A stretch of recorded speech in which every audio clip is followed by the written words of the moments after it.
samo bude rasla industrija i normalno neke prateće grane, poljoprivreda, turizam i tako dalje, mi možemo očekivati da će nam biti bolje.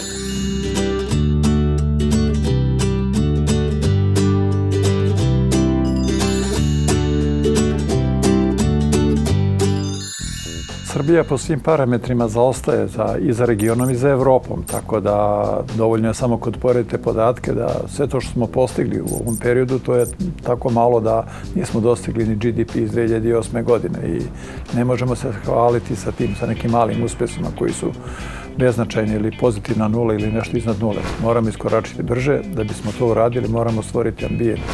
A taj ambijent podrazumijeva da rešite rad institucija, da rešite problem efikasnog sudstva, vladavine prava. Ako ne budemo išli brže i ako ne budemo ostvarili rast od 4-5%, mislim najmanje, a po mom mišljenju između 5 i 7%, mi ćemo stalno biti na repu Evrope i zaostajati za Evropu. Prema tome, ja se ne bih hvalio sa rezultatima koji su rastom od 1% i 2%, nego bih se hvalio sa rastom kad bude 5%, tako da. I to je jedini uslov kako možemo naprijed.